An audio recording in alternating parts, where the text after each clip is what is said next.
കൊടുങ്ങല്ലൂരിൽ പോലീസ് ഉദ്യോഗസ്ഥനെ തൂങ്ങി മരിച്ച നിലയിൽ കണ്ടെത്തി. എൽത്തുരുത്ത് സ്വദേശി രാജുവാണ് മരിച്ചത്. ഇന്ന് രാത്രി 7 മണിയോടെയാണ് ഈ ഒരു സംഭവം ഉണ്ടായത്. ഇതിനായാലും വളരെയധികം ദുഃഖകരമായൊരു വാർത്തയാണ് പങ്കുവയ്ക്കുന്നത്.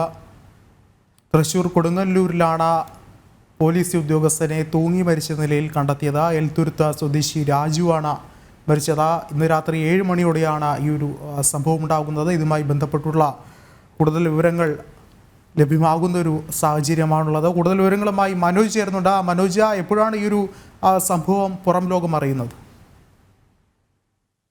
വിഷ്ണു, ഇന്ന് രാത്രി 7 മണിയോടെയാണ് ഇത്തരത്തിൽ രാജുവിനെ വീടിനകത്ത് തൂങ്ങി മരിച്ച നിലയിൽ കണ്ടെത്തിയത്.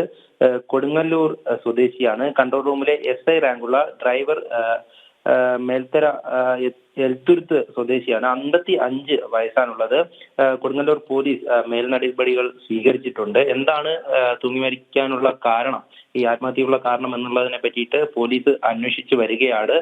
സാമ്പത്തികമായിട്ടുള്ള എന്തെങ്കിലും പ്രതിസന്ധിയോ അല്ലെങ്കിൽ മാനസികമായിട്ടുള്ള ബുദ്ധിമുട്ടുകളോ ഒന്നും തന്നെ ഇതുവരെ പോലീസിന് പ്രാഥമികമായി ഒരു വിവരങ്ങളും ലഭിച്ചിട്ടില്ല. എന്തായാലും ഇത് സംബന്ധിച്ചിട്ടുള്ള അന്വേഷണം പുരോഗമിക്കുകയാണ്. 7 മണിയോടെ ഇത്തരത്തിൽ തൂങ്ങി മരിച്ച നിലയിൽ കണ്ടെത്തിയ രാജുവിന്റെ മൃതദേഹം മറ്റ് നടപടികൾക്ക് ശേഷം ആശുപത്രിയിൽ എത്തിച്ചിട്ടുണ്ട്. വിഷ്ണു, വ്യക്തമാണ്. കൊടുങ്ങല്ലൂരിലാണ് പോലീസ് ഉദ്യോഗസ്ഥനെ തൂങ്ങി മരിച്ച നിലയിൽ കണ്ടെത്തിയത്. എൽത്തുരുത്ത് സ്വദേശി രാജുവാണ് മരിച്ചത്. ഇന്ന് രാത്രി 7 മണിയോടെയാണ് ഒരു സംഭവം ഉണ്ടാകുന്നത്. മനോജാണ് വിശദമായ റിപ്പോർട്ടുകൾ പങ്കുവച്ചത്.